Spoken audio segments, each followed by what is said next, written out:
Hello guys, আসসালামু আলাইকুম। Welcome to back my channel. আশা করি আপনারা সবাই ভালো আছেন।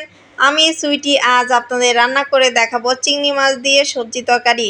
তো খুবই ইজি করে আমি এই রান্নাটি আপনাদের করে দেখাচ্ছি। তো চিংড়ি মাছ দিয়ে সবজি রান্না করার জন্য আমি যা যা নিয়েছি তা হলো, নিয়েছি আমি আমার পছন্দ মতো কিছু সবজি।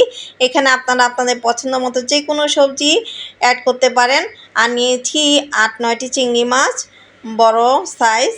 নিয়েছি ১ টেবিল চামচ হলুদ গুঁড়ো, হাফ টেবিল চামচ ধনে গুঁড়ো, আর হাফ টেবিল চামচের একটু কম মরিচ গুঁড়ো, আর নিয়েছি হাফ টেবিল চামচ জিরা গুঁড়ো, আর নিয়েছি ৩ টেবিল চামচ সয়াবিন তেল, আর নিয়েছি ১ টেবিল চামচ লবণ, আর নিয়েছি ৪-৫টি কাঁচামরিচ। তো আসুন রান্না শুরু করি। তো প্রথমে আমি চুলা জ্বালিয়ে কড়াই গরম করে নিয়েছি। এখানে দিয়ে দিচ্ছি সয়াবিন তেল ৩ টেবিল চামচ, দিয়ে তেল গরম হয়ে গেছে। এখন এখানে আমি দিয়ে দিচ্ছি পেঁয়াজ কুচিগুলো। আমি এখানে ৩টি মাঝারি সাইজ পেঁয়াজ কুচি করে নিয়েছি। তো পেঁয়াজগুলো এখন আমি নেড়ে ভেজে নিব। গাইস, আমার পেঁয়াজ ভাজা হয়ে গেছে। এখন আমি এখানে দিয়ে দিচ্ছি অল্প একটু পানি মশলা কষিয়ে নেওয়ার জন্য। এখন এখানে দিয়ে দিচ্ছি ১ টেবিল চামচ লবণ, দিয়ে দিচ্ছি ১ টেবিল চামচ হলুদ গুঁড়ো, দিয়ে দিচ্ছি হাফ টেবিল চামচ ধনে গুঁড়ো ও হাফ টেবিল চামচের অল্প একটু কম মরিচ গুঁড়ো, দিয়ে আমি ভালো করে নেড়ে চেড়ে মশলা কষিয়ে নিব। দেখুন গাইস, আমার মশলা কষানো হয়ে গেছে। এখন এখানে দিয়ে দিচ্ছি চিংড়ি মাছগুলো।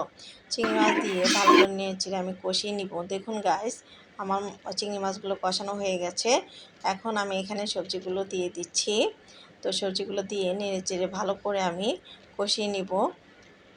কষানো হয়ে গেছে, এখন দিয়ে দিয়েছি পানি। তো গাইস, পানি আমি এমনভাবে দিব যাতে সবজিগুলো উপরে পানি ভেসে থাকে। তো আমার পানি দেওয়া হয়ে গেছে। এখন আমি ঢাকনা দিয়ে ঢেকে এইভাবে ৪-৫ মিনিট রান্না করব।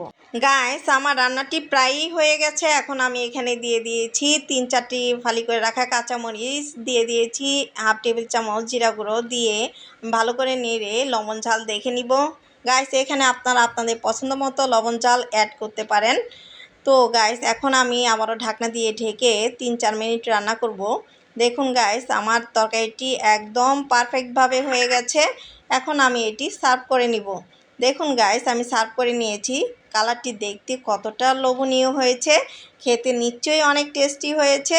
আপনারা বাসায় এটি অবশ্যই ট্রাই করবেন এবং খেতে কেমন হয়েছে আমাকে অবশ্যই কমেন্ট করে জানাবেন। তো গাইস, এমন আরও ভালো ভিডিও পেতে আমার চ্যানেলটিকে অবশ্যই লাইক, শেয়ার, কমেন্ট, সাবস্ক্রাইব করে আমাদের পাশে থাকবেন। আর নেক্সটে আপনারা আর কোন কোন খাবারের ভিডিও দেখতে চান আমাকে অবশ্যই কমেন্ট করে জানাবেন। আবারও দেখা হচ্ছে নতুন কোনো ভিডিও নিয়ে, ইনশাল্লাহ। তো ততদিন পর্যন্ত ভালো থাকবেন, সুস্থ থাকবেন, আমাদের জন্য দোয়া করবেন। আল্লাহ হাফেজ।